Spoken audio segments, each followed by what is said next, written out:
Another matter, the Obama years were not easy for America's middle class. For many, steady work became harder to find.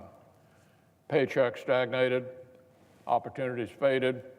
America's middle class deserves better after a decade of drift, and we're working hard to deliver for them. Tax reform is the single most important thing we can do today to get the economy reaching for its true potential again.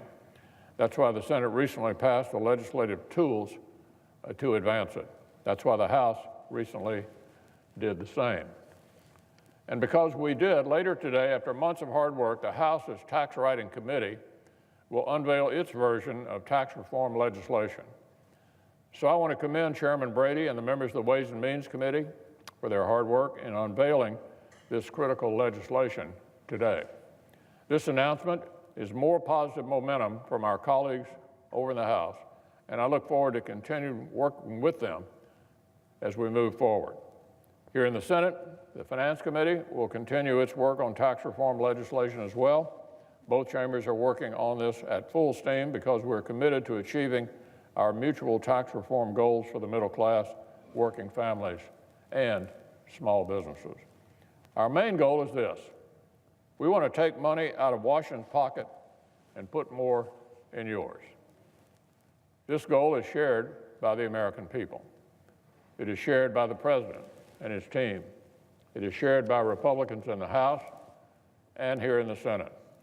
The goals of tax reform used to be shared by our Democratic colleagues as well.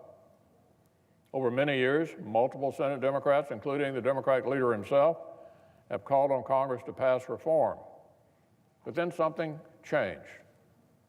It was the President that changed, it seems.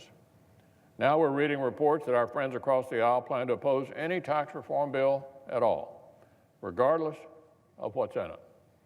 It seems that Democratic leadership is praying that this chance to put more money in the pockets of the middle class does not succeed. But why?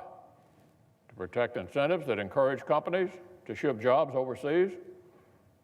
I thought they were against those. To prevent working families from keeping more of what they earn? I assumed we were all for that. According to recent news reporting, Democrats apparently want to tank tax cuts for the middle class because it might give them a political leg up.